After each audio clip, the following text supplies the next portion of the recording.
Sunday news ডেস্কে সবাইকে স্বাগত জানাচ্ছি, সঙ্গে রয়েছে শান্তনু। প্রথমে দেখে নেব হেডলাইন্স। নতুন দিল্লির রেল স্টেশনে পদপিষ্ট হয়ে প্রাণহানির ঘটনায় শোক প্রকাশ রাষ্ট্রপতি, উপরাষ্ট্রপতি, প্রধানমন্ত্রী। রেলের তরফে ঘটনায় দুঃখ প্রকাশ করে ক্ষতিপূরণ ঘোষণা।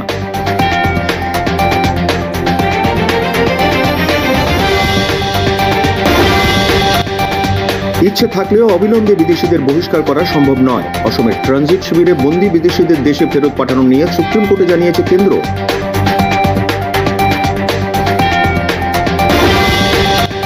প্রতিটি জেলায় সার্কিট বেসিস করে আগামী দিনে পর্যটনকে এগিয়ে নিয়ে যাওয়া হবে। রাজ্যের বিভিন্ন ট্যুরিস্ট স্পট উন্নয়নে নতুন নতুন পদক্ষেপ গ্রহণ করা হচ্ছে, জানালেন রাজ্যের পর্যটন দপ্তরের মন্ত্রী সুশান্ত চৌধুরী।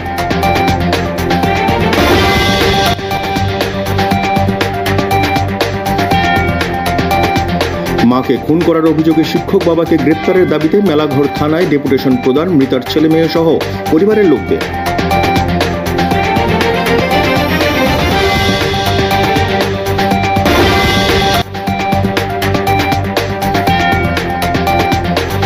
বাগবাসা থানার পুলিশের হাতে আটক ৬৪ লক্ষ টাকার হেরোইন, ধৃত ২ অভিযুক্ত।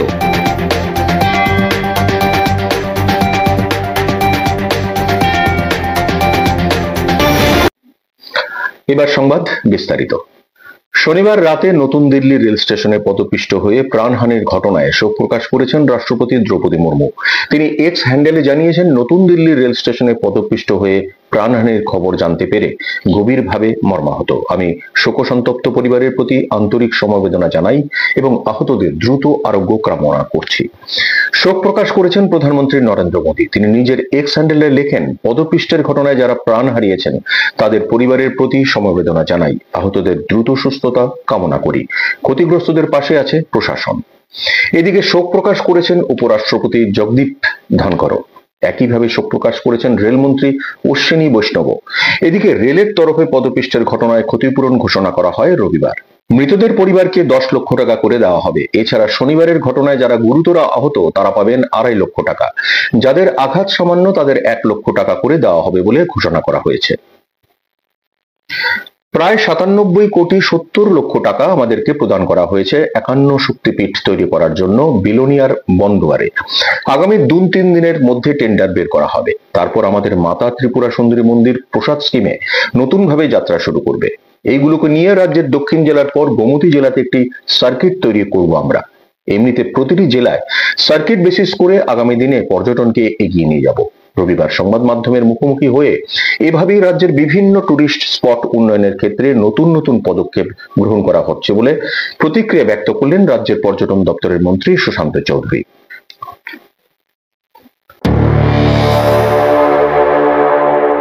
প্রায় ৯৭ কোটি ৭০ লক্ষ টাকা আমাদেরকে প্রদান করা হয়েছে ৫১ শক্তিপীঠ তৈরি করার জন্য বনদুয়ারে। সেটা আমাদের কাজ আগামী ২-৩ দিনের মধ্যে টেন্ডার হবে। তারপর আমাদের মাতা ত্রিপুরা সুন্দরী মন্দির প্রসাদ স্কিমে নতুন রূপে যাত্রা সেখানে শুরু করছি। এগুলোকে নিয়ে আমরা দক্ষিণ জেলার পর গোমতী জেলাতে একটা সার্কিট তৈরি করব। এমনিতে প্রত্যেকটা জেলায় সার্কিট বেসিস আমরা করে আগামী দিনে পর্যটনকে এগিয়ে নিয়ে যাব।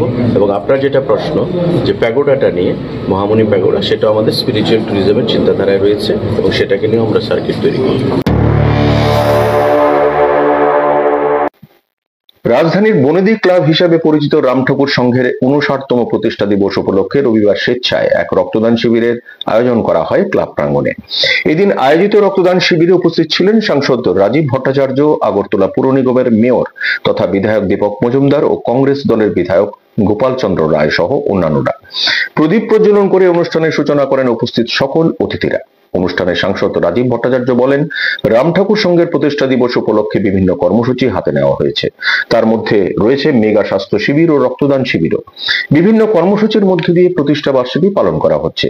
এরই অঙ্গ হিসেবে রক্তদান শিবির করা হয়েছে বলে তিনি জানান। এদিন শিবিরে রেকর্ড সংখ্যক রক্তদাতা রক্তদান করেন। এলাকায় রাম ঠাকুর সংঘের বার্ষিক যে আমাদের প্রতিষ্ঠা বার্ষিকী, সেই উপলক্ষে বিভিন্ন কর্মসূচি নেওয়া হয়েছে। তার মধ্যে মেগা হেলথ ক্যাম্প, রক্তদান শিবির, বসে আঁকো প্রতিযোগিতা, এরকম বিভিন্ন কর্মসূচির মাধ্যমে এই ক্লাবের প্রতিষ্ঠা বার্ষিকী উদযাপন করা হচ্ছে। তারই অঙ্গ হিসাবে আজকে ব্লাড ডোনেশন ক্যাম্পের আয়োজন করেছে। এখানে আমাদের স্থানীয় বিধায়ক, আমাদের মেয়র থেকে শুরু করে কর্পোরেটর, ক্লাবের সভাপতি, সবাই উৎসাহ উদ্দীপনার সঙ্গে আজকের এই মহতি দান রক্তদান শিবিরে আমরা সবাই সমবেত হয়েছি।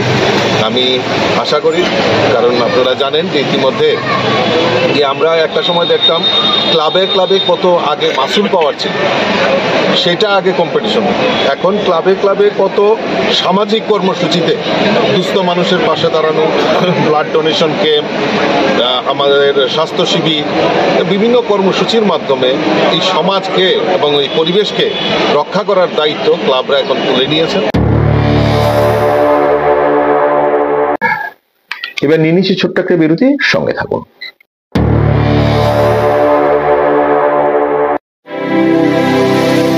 North east institute of nursing science Tripura রাজ্যে বিশ্বমানের পরিকাঠামোর সাথে ডিজিটাল ক্লাসরুম, নিজস্ব হসপিটাল ও দক্ষ ফ্যাকাল্টির দ্বারা BSc nursing, GNM nursing, ANM nursing course পরিচালিত করছে। রয়েছে ভারত সরকার ও ত্রিপুরা সরকারের নার্সিং কাউন্সিলিংয়ের বিশেষ অনুমোদন।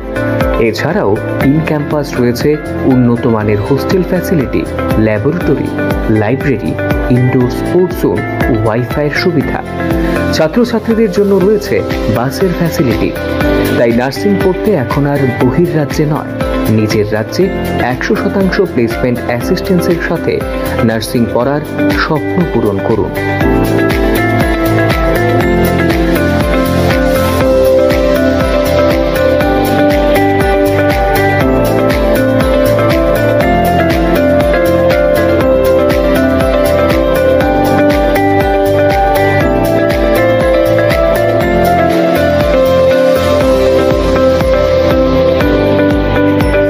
ভর্তির জন্য আজই যোগাযোগ করুন north east institute of nursing science, Agartala, Amtali bypass. Phone নম্বর 7085155609, 7005127202, 0381231506, 8257808056, অথবা ভিজিট করুন www.neins.ind.in, a unit of Devlook Hospital.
আপনি কি আপনার বাড়ি প্রতিষ্ঠানের বিদ্যুতের লোড সম্পর্কিত বিষয়টি বিদ্যুৎ নিগমকে জানিয়েছেন? বিদ্যুৎ পরিষেবা ও সুরক্ষার স্বার্থে আজই এই বিষয়ে নিগমকে অবহিত করুন। বিদ্যুৎ পরিষেবাকে অক্ষুণ্ণ রাখতে সময়মতো বিদ্যুতের বিল পরিশোধ করুন। বিলিং তারিখ থেকে 5 দিনের মধ্যে বিদ্যুতের বিল নিগমের ক্যাশ কাউন্টারে এসে পরিশোধ করলে 3% ছাড় এবং অনলাইন কিংবা ডিজিটাল পদ্ধতিতে পরিশোধ করলে 4% ছাড় পাওয়া যায়। বিদ্যুৎ সম্পর্কিত যে কোনো অভিযোগ জানাতে 1912 নম্বরে ডায়াল করুন। এছাড়াও নিগমের WhatsApp number, Twitter, IVRS cell number, web portal কিংবা বিপদ বিদ্যুৎ বন্ধু অ্যাপের মাধ্যমেও অভিযোগ জানাতে পারেন। ত্রিপুরা রাজ্য বিদ্যুৎ নিগম লিমিটেড কর্তৃক জনস্বার্থে প্রচারিত।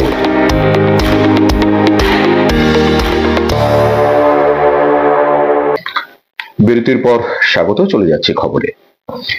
ইচ্ছে থাকলে অবিলম্বে বিদেশিদের বহিষ্কার করা সম্ভব নয়। দেশের উত্তর পূর্বাঞ্চল রাজ্য অসমের ট্রানজিট শিবিরে বন্দী বিদেশিদের দেশে ফেরত পাঠানো নিয়ে সুপ্রিম কোর্টে জানিয়েছে কেন্দ্র। এ বিষয়ে কেন্দ্র বলছে, বিদেশিদের শনাক্ত করলেও তিনি যে দেশের নাগরিক সেই দেশ তার ঠিকানা যাচাই করে প্রত্যর্পণে অনুমোদন না দিলে সেক্ষেত্রে ফেরত পাঠানো সম্ভব নয়। প্রতি বছরের ফেব্রুয়ারি মাসের শুরুতে অনুপ্রবেশকারীদের দেশে পাঠানো নিয়ে কেন্দ্র এবং উত্তর পূর্বাঞ্চল রাজ্য অসম সরকারকে তীব্র ভর্ৎসনা করে দেশের সুপ্রিম কোর্ট। শীর্ষ আদালত প্রশ্ন তুলে অবৈধ অনুপ্রবেশকারীদের বিদেশি হিসেবে চিহ্নিত করার পরও কেন তাদের দেশে ফেরত পাঠানো যাচ্ছে না। মূলত এই মুহূর্তে অসমের বিভিন্ন বন্দী শিবিরে 270 জন ব্যক্তি আটক রয়েছে। এদের মধ্যে 63 জন ইতিমধ্যেই বিদেশি নাগরিক বলে চিহ্নিত হয়েছে। বিচারপতিরা বলেছেন, একবার কোনো ব্যক্তিকে বিদেশি বলে চিহ্নিত করা হলে যুক্তিযুক্ত হতে হবে পরের পদক্ষেপ। কাউকে অন্ততকাল আটকে রাখা যায় না। সেই মামলায় সুপ্রিম কোর্টে কেন্দ্র হলফনামা দিয়ে জানিয়েছে, চাইলেও অল্প সময়ে বিদেশিদের ফেরত পাঠানো সম্ভব নয়, কারণ যে দেশের তিনি প্রকৃত নাগরিক সে দেশের সরকার ওই ব্যক্তির পরিচয় ও ঠিকানা যাচাই করে প্রত্যর্পণ অনুমোদন করলে তবেই সে ব্যক্তিকে সে দেশে ফেরত পাঠানো যেতে পারে। এক্ষেত্রে সমস্যা হলো যে 63 জন বিদেশি হিসেবে চিহ্নিত তারা আসলে বাংলাদেশি নাগরিক, কিন্তু বাংলাদেশের সরকার এখনো ওই 63 জনকে নিজেদের দেশের নাগরিক হিসেবে স্বীকৃতি দেয়নি।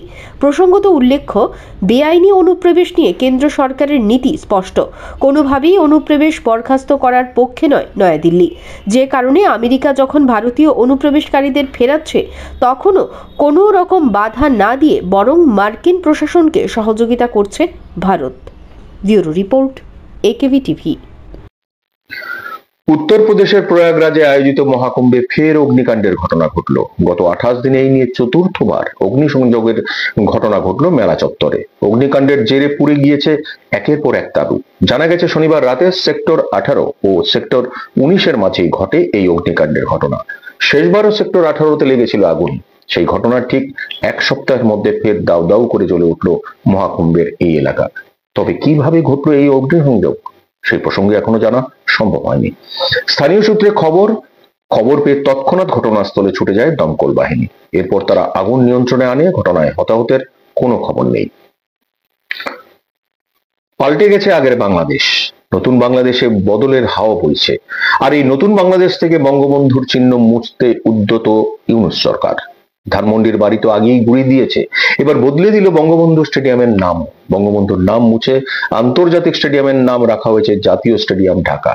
এক সংবাদ মাধ্যমের প্রতিবেদন অনুসারে জাতীয় ক্রীড়া পরিষদের সচিব আমিনুল ইসলাম ঘোষণা করেন যে বঙ্গবন্ধু স্টেডিয়ামের নাম বদলে জাতীয় স্টেডিয়াম রাখা হচ্ছে। প্রসঙ্গত উল্লেখ্য, 1954 সালে প্রতিষ্ঠিত হয়েছিল বঙ্গবন্ধু স্টেডিয়াম। শুরুতে নাম ছিল ঢাকা স্টেডিয়াম। পরে 1998 সালে শেখ হাসিনার দল আওয়ামী লীগ জয়ী হওয়ার পর এই স্টেডিয়ামের নাম বদলে বঙ্গবন্ধু জাতীয় স্টেডিয়াম রাখা হয়। বলা যায়, বাংলাদেশে হাসিনা সরকারের পতনের পর এবার মোহাম্মদ ইউনূসের অন্তর্বর্তী সরকার বঙ্গবন্ধুর নাম মুছে দিল। রবিবার ত্রিপুরা ওয়ার্কিং জার্নালিস্ট অ্যাসোসিয়েশনের বার্ষিক সাধারণ সম্মেলন অনুষ্ঠিত হয় আগরতলা প্রেস ক্লাবে। এদিন অনুষ্ঠানে উপস্থিত ছিলেন মন্ত্রী সুশান্ত চৌধুরী ও আগরতলা প্রেস ক্লাবের সভাপতি জয়ন্ত ভট্টাচার্য সহ অন্যান্যরা। অনুষ্ঠানে মন্ত্রী তার ভাষণে বলেন, আমাদের মধ্যে মেধা আছে, অনেক ভালো লেখালেখি করে এমনও অনেক সাংবাদিক আছেন, কিন্তু তারা নিজেকে জাহির করার সুযোগ পাচ্ছেন না। তাই সংবাদ পরিবেশনের ক্ষেত্রে শুধুমাত্র সাদামাটা ভাবে সংবাদ পরিবেশন করলেই চলবে না। আগে মূল বিষয়টা কি বা কার নামে লেখা হচ্ছে তা বিস্তৃতভাবে জানতে হবে বলে তিনি জানান। এদিন অনুষ্ঠানে বিভিন্ন ইভেন্টে অংশগ্রহণ করা সাংবাদিকদেরকে সংবর্ধনা দেওয়া হয়। আছে আমাদের মধ্যে মেধা আছে, খুব ভালো লেখালেখি করে অনেক ছেলেরা, অনেক সাংবাদিকরা, কিন্তু এগুলো এক্সপোজার পাচ্ছে না। সুতরাং এগুলো আমি আপনাদের সঙ্গে শেয়ার করলাম। এই জিনিসগুলো একটু দেখবেন যে টোটাল সাবজেক্ট নিয়ে আপডেটেড বাজেট হয়েছে, বাজেট নিয়ে তাড়াতাড়ি second features of the budget এটা একটু দেখে এটা নেগেটিভ কি হতে পারে, বিরোধীরা কি বলছে, শাসক কি বলছে, ইকোনমিস্টরা কি বলছে, প্রাক্তন ফিনান্স সেক্রেটারি কি বলছে, সবার থেকে একটা কথা নিয়ে আমি একটা ঐক্যমতে পৌঁছলাম, তারপর আমি কোশ্চেনটা থ্রো করি। এভাবে বলে আমার পারফেকশন আসবে, আমার নিউজের ওজন থাকবে, অ্যাজ এ জার্নালিস্ট একজন প্রশ্নকর্তা হিসাবে আমার প্রশ্নের আরো গ্রহণযোগ্যতা বাড়বে এবং আমার recognition as an established journalist আমি নিজেই যেটাকে এগিয়ে নিয়ে যাব।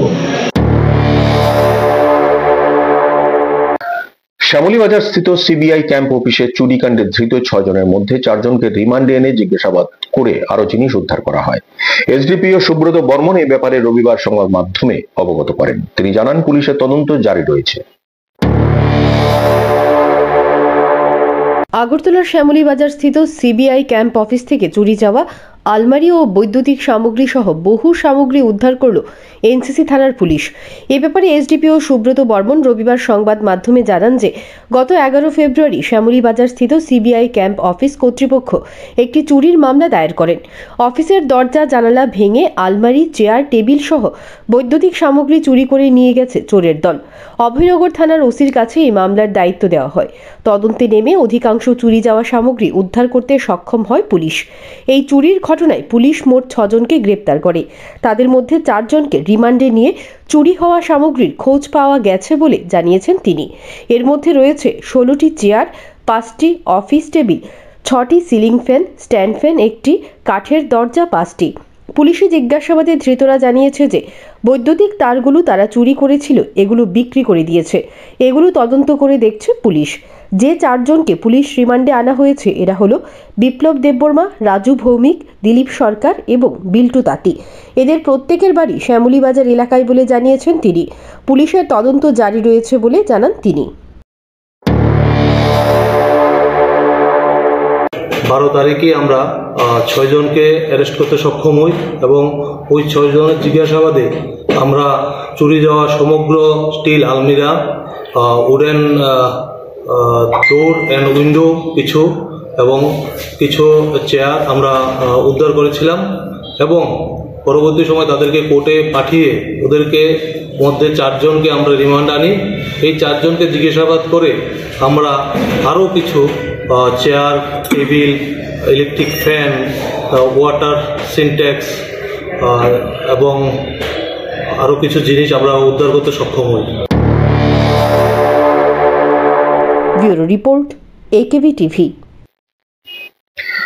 মাকে খুন করেছে বাবা, এমনটাই অভিযোগ মৃতার ছেলে মেয়ের। তাই শিক্ষিকা মায়ের খুনের জন্য শিক্ষক বাবাকে গ্রেপ্তারের দাবিতে রবিবার মেলাঘর থানায় ডেপুটেশন প্রদান করে মৃতার 2 ছেলে মেয়ে সহ বাপের বাড়ির লোকজনেরা। গত বছরের 20 ডিসেম্বর মেলাঘরের মাস্টারপাড়ার বাসিন্দা শিক্ষক মৃণাল কান্তি বর্মন তার স্ত্রী হৈমন্তী সিংহ বর্মনের শরীরে আগুন লাগিয়ে দেয়। এই ঘটনায় প্রত্যক্ষদর্শী ছিল তাদের নাবালিকা মেয়ে ও নাবালক ছেলে। গুরুতর আহত অবস্থায় হৈমন্তী সিংহ বর্মনকে হাসপাতালে নিয়ে যাওয়া হলে সেখানে তার মৃত্যু হয়। মৃতা পেশায় শিক্ষিকা ছিলেন। এই ঘটনার পর হৈমন্তী সিংহ বর্মনের বাবার বাড়ির তরফ থেকে মেলাঘর থানায় একটি মামলা দায়ের করা হয়। মামলার পরিপ্রেক্ষিতে পুলিশ 2 জনকে গ্রেপ্তার করলেও মূল অভিযুক্ত মৃণাল কান্তি বর্মনকে গ্রেপ্তার করতে পারেনি। মৃণাল কান্তি বর্মনের গ্রেপ্তারের দাবিতে হৈমন্তী সিংহ বর্মনের পরিবারের সদস্যরা মানব অধিকার কমিশনের দ্বারস্থ হন, কিন্তু এরপরও অভিযুক্তকে গ্রেপ্তার করতে ব্যর্থ হন রাজ্য পুলিশ প্রশাসন।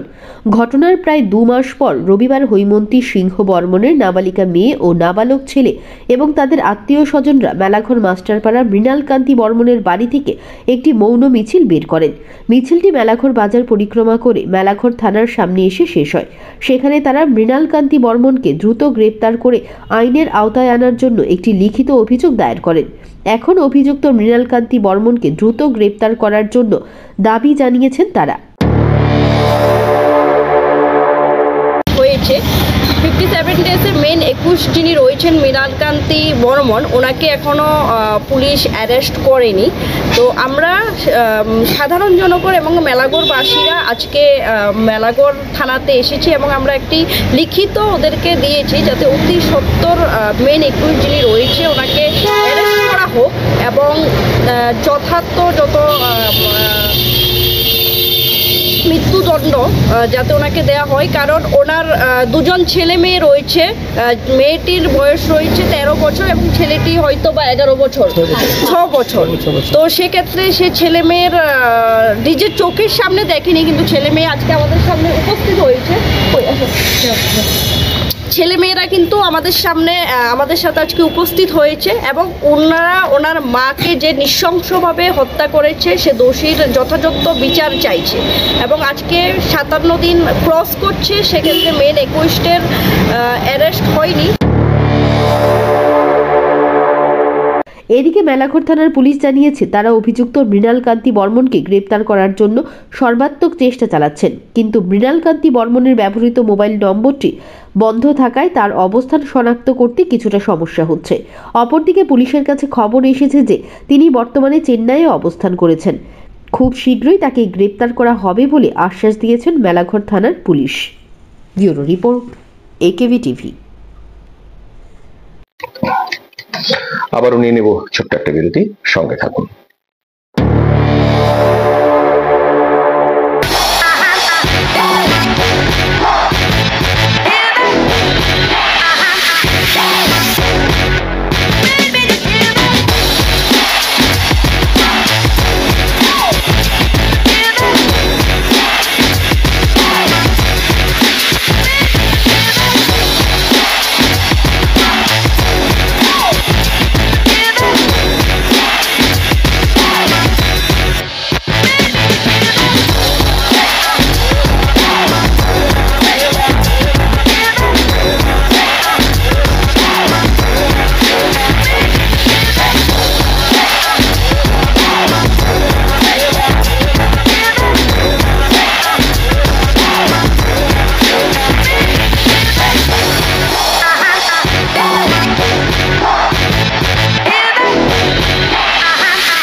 বলবেন আপনারা, শুনবো এবং শোনাবো আমরা। চোখ রাখুন AKV টিভির পর্দায়। বিরতির পর স্বাগত, চলে যাচ্ছে খবরে। রাজ্যের জমি কেলেঙ্কারির ঘটনা কোনো নতুন নয়, এমন অভিযোগ প্রায়ই সামনে আসে। রবিবারও এমনই এক ঘটনা সামনে আসে তেলিয়ামুড়া থেকে। অন্যের জমি জোরপূর্বক দখল নেওয়ার অভিযোগ। ঘটনা তেলিয়ামুড়ার কৃষ্ণপুর বিধানসভা কেন্দ্রের মহারানীপুর এলাকায়। নিজের জোত জমিতে পিলার বসানোতে বাধা, শেষে পুলিশের দ্বারস্থ হলে এর থেকে দূরে সরে আসে বাধাদানকারী ব্যক্তি ও তার সাঙ্গপাঙ্গরা। ঘটনা সামনে আসে রবিবার তেলিয়ামুড়ার কৃষ্ণপুর বিধানসভা কেন্দ্রের মহারানীপুর এলাকা থেকে। জানা যায় তেলিয়ামুড়ার আদি বাসিন্দা শারদাচরণ দেব নামের জনৈক এক ব্যক্তির মহারানীপুর এলাকায় প্রায় 5 কানি জোত জমি রয়েছে। শারদাচরণ দেবের মৃত্যুর পর যখন ওনার পরবর্তী প্রজন্ম আইন মোতাবেক জায়গা নিজেদের নামে নামজারি করার জন্য আবেদন করে, তখন তারা জানতে পারে কোনোভাবে অবৈধ পন্থা অবলম্বন করে জনৈক এক ব্যক্তি জায়গাটি নিজের নামে করিয়ে নেওয়ার অপপ্রয়াস করে। পরবর্তীতে যখন জমির প্রকৃত মালিক শারদাচরণ দেবের নাতি নাতনিরা এই বিষয়ে জেলা শাসকের দ্বারস্থ হয়, তখন দীর্ঘ শুনানির পর জমিটির প্রকৃত মালিক শারদাচরণ দেব এই কথা জানিয়ে দেয়। পর্যাপ্ত নথিপত্র নিয়ে যখন শারদাচরণ দেবের নাতি নাতনিরা তাদের ঠাকুরদাদা শারদাচরণ দেবের সেই জমিতে পিলার বসানোর জন্য যায়, তাদের অভিযোগ সেই সময় নির্মল দেব ওরফে ভোরন নামের এক ব্যক্তি তার সাঙ্গপাঙ্গদের নিয়ে এসে তাদের কাজে বাধা দেয় এবং দীর্ঘদিন ধরে এই জায়গার দখলদার বলে নিজেকে দাবি করতে থাকে। জমির মালিক শারদাচরণ দেবের নাতি সংবাদ মাধ্যমের মুখোমুখি হয়ে অভিযোগ করে বলেন, তাদের নিজের ঠাকুরদাদার জমিতে সীমানা বসাতে দিচ্ছে না নির্মল দেব ও তার সাঙ্গপাঙ্গরা। বাধ্য হয়ে পরবর্তীতে তারা এই ঘটনার খবর দেয় তেলিয়ামুড়া থানায় এবং ঘটনার খবর পেয়ে ঘটনাস্থলে পৌঁছায় তেলিয়ামুড়া থানার পুলিশ। যদিও পরবর্তীতে স্থানীয়দের সহযোগিতায় পুলিশের উপস্থিতিতে তারা জমিতে পিলার বসানোর কাজ শুরু করে। এই ঘটনায় রীতিমতো চাঞ্চল্য ছড়িয়েছে গোটা খোয়াই জেলায়। সারদাচরণ দেবের নামে ছিল, ওইটা অ্যাকর্ডিংলি আবার ফিরে আসে। আজকে কি হয়েছে? আজকে সমস্যা আমরা আজকে না, এই সমস্যাটা শুধু আজকে হয়েছে এরকম না, আমরা প্রত্যেক দিনই এখানে আইতেছি। প্রত্যেকদিন হলে কিছু সংখ্যক লোক, তার মধ্যে একটা লোক নির্মল দেব, সে এখানে আমাদেরকে বাধা দেয়, প্রত্যেক সময় বাধা দেয়। বাধা দেওয়ার কারণ সে কিন্তু যে ওই যে দিলীপ দেব নাকি তার এই জায়গায় দেখাশোনার দায়িত্বে রাখছে। তার স্টেটমেন্ট দিতেছে যে দিলীপ দেব তারে এই জায়গাটা দেখাশোনার দায়িত্বে রাখছে। কিন্তু দিলীপ দেব এই জায়গার সঙ্গে কোনোভাবে জড়িত কোনো লোক না। Bureau report, AKB TV. বাগবাসা থানার পুলিশের হাতে আটক 64 লক্ষ টাকার হেরোইন, ধৃত 2 অভিযুক্ত। এ মর্মে স্থানীয় থানায় একটি এনডিপিএস ধারায় মামলা রুজু করে তদন্ত শুরু করেছে পুলিশ। সাথে ধৃতদের পুলিশের রিমান্ড চেয়ে ধর্মনগর জেলা ও দায়রা আদালতে সোপর্দ করা হবে বলেও জানান মহকুমা পুলিশ আধিকারিক। উত্তর ত্রিপুরা জেলার বাগবাসা থানার পুলিশের হাতে আটক 64 লক্ষ টাকার নেশা জাতীয় হেরোইন। সাথে আটক বহিরাজ্য অসমে শ্রীভূমি জেলার 2 পাচারকারী। আটক পাচারকালে ব্যবহৃত একটি গাড়িও। জানা গেছে রবিবার সকালে বাগবাসা থানার পুলিশের কাছে গোপনে খবর আসে অসমের শ্রীভূমি জেলা থেকে বিপুল পরিমাণ নেশা জাতীয় সামগ্রী বাগবাসা এলাকা দিয়ে আসছে। সেই খবরের ভিত্তিতে স্থানীয় থানার অফিসার ইনচার্জ পার্থদেব দলবল নিয়ে 8 নম্বর আসাম আগরতলা জাতীয় সড়কের উপর থানার নাকা পয়েন্টে ওত পেতে বসে থাকে। পরে ঠিক দুপুর 1টা নাগাদ AS11P/9296 নম্বরের একটি গাড়ি নাকা পয়েন্টে আসলে গাড়ি দাঁড় করিয়ে অফিসার ইনচার্জ দলবল নিয়ে গাড়িতে তল্লাশি চালান। তল্লাশিকালে গাড়ির সামনের ও পেছনের সিটের বিভিন্ন জায়গা থেকে মজুত করা 18 প্যাকেট হেরোইন উদ্ধার করে। সাথে আটক করা হয় গাড়িতে থাকা 2 পাচারকারীকে। এ কাণ্ডে মহকুমা পুলিশ আধিকারিক বি জরিন পুইয়া জানান যে গোপন খবরের ভিত্তিতে এই অভিযানে মোট 212 গ্রাম হেরোইন উদ্ধার হয়েছে। উদ্ধারকৃত হেরোইনের কালোবাজারি মূল্য প্রায় 64 লক্ষ টাকা। সাথে আটক করা হয়েছে শ্রীভূমি জেলার সেলিম উদ্দিন ও রুবেল আহমেদ নামের 2 হেরোইন পাচারকারীকে। আটক করা হয়েছে গাড়িও। এই মর্মে স্থানীয় থানায় একটি এনডিপিএস ধারায় মামলা রুজু করে তদন্ত শুরু করেছে পুলিশ। সাথে ধৃতদের পুলিশের রিমান্ড চেয়ে ধর্মনগর জেলা ও দায়রা আদালতে সোপর্দ করা হবে বলেও জানান মহকুমা পুলিশ আধিকারিক। Bagbasa PS received an information that there was drugs being transported, contrabands. So one vehicle was detained, one WagonR AS11P/9296 was detained, and after the presence of magistrate, search was conducted. We have found suspected heroin of around 18 soap cases of 212 gram suspected heroin. This approximate value will be around 64 lakhs. So we have also detained 2 persons, Salim Uddin and Rabil Ahmed.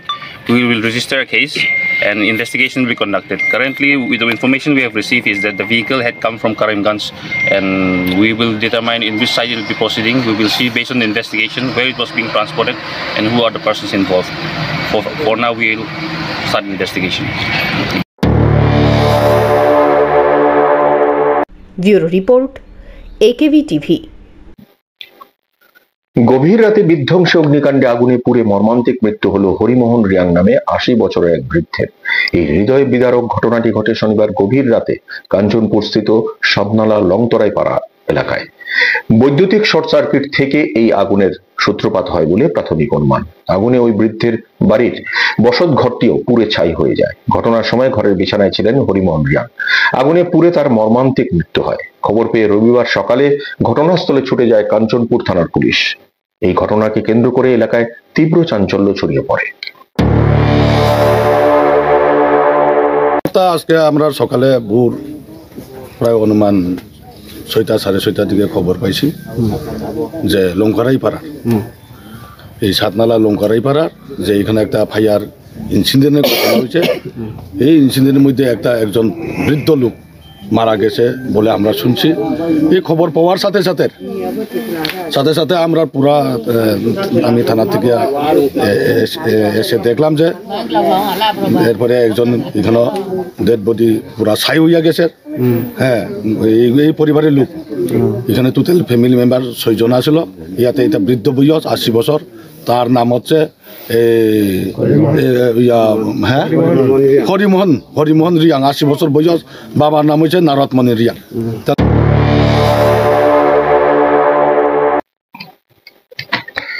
সংবাদ আজকের মতো এই পর্যন্তই। পরবর্তী সংবাদ দেখার জন্য চোখ রাখুন একেবি টিভির পর্দায়। নমস্কার।